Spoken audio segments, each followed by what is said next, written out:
Thank you very much, esteemed guests, dear press representatives. So we have today elaborated the multi-dimensional impact of climate change.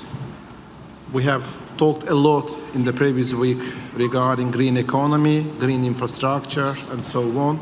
We today mainly focused on the green jobs, green skills, and where and how we can enhance the skills and competences for the green jobs and related areas for the human resources that we need to develop to mitigate those changes.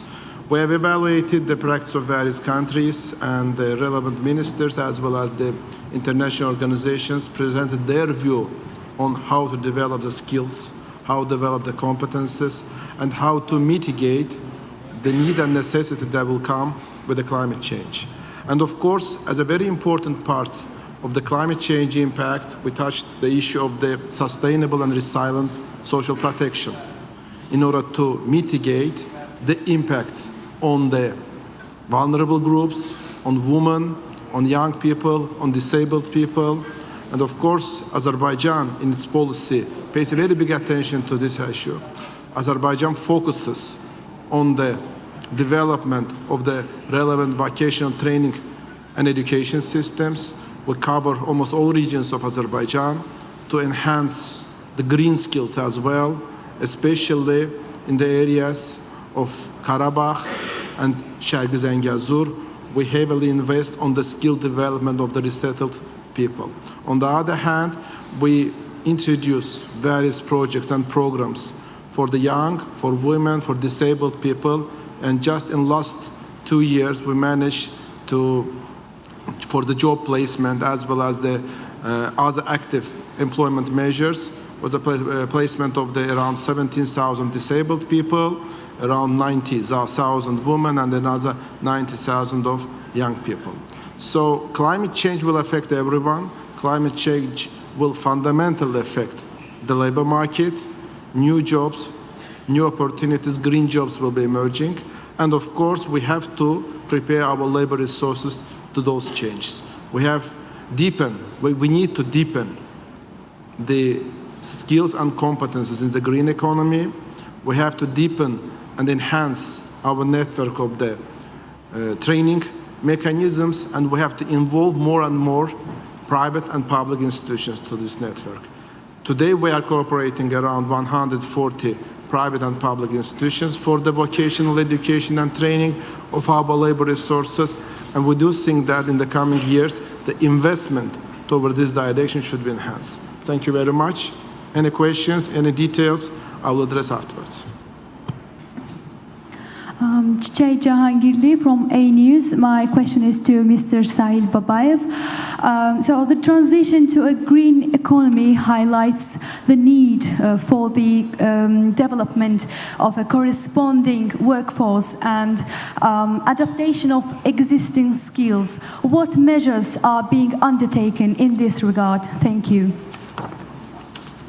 As I mentioned, the transition in the economy, the green economy, green infrastructure, green jobs will need green human resources. Human resources with the relevant skills, competences in the green field, in the addressing the relevant change, addressing the challenge that will come on. Therefore, development of the skills and competences is very essential. And on this dimension, in addition to the education system of each government, each country, we added also the vocational training centers across the country in Baku, in Karabakh, in northern part of Azerbaijan, in southern part of Azerbaijan. Today we already have 5 vocational training centers, as well as we'll add another 5 in the coming years. So we'll cover all the country for the relevant vocational training mechanisms. Today, in a year, we are managing to train around 15,000 our citizens to meet the demands of the market on the vocational training. And we're focusing more and more on the green skills and green competences. But of course, it's not a kind of one-off training or one-off addition. During the lifetime, the change, climatic change, as well as the skills and competences needed in line with that will increase, and of course we will mitigate the need for the competences in an adequate way. We do think that education system, training system, vocational education system should be a constant, should be a lifelong learning. And with the emerging of the new challenges, with the emerging of the new needs for the new skills, for the new competences, those should be addressed. And of course, we should pay particular address to the relevant social protection system as well. Through the active employment mechanisms, through the passive support mechanisms, all those mechanisms should be supporting those vulnerable groups that will be facing more and more challenges with the relevant evolution in the jobs on the labor market.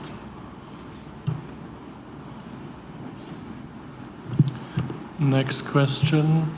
The lady in the back, please. Hello, my name is Prachi Shevgaonkar. I'm a young climate innovator from India. I'm the founder of an app for climate action called Cool the Globe. And my question is, when I started working on climate change at the age of 18, I didn't even know it was possible to have a career in this. In fact, I remember my grandmother saying to me, "You are working in the environment, how are you going to earn money?"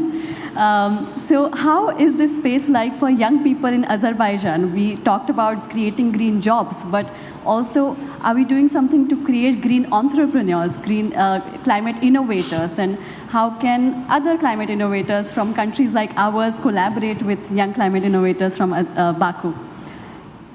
Who would you like to address the question to the minister? Yes. You mean climate innovators or entrepreneurs? Both. Entrepreneurs or both of them? Yes. Okay. So actually, this is an important issue. I think it's more relevant to the theme of the last week that we have talked about. It's more linked to the green economy. In the green economy, we have to stimulate the green jobs, the green entrepreneurs, green innovators, and green businesses.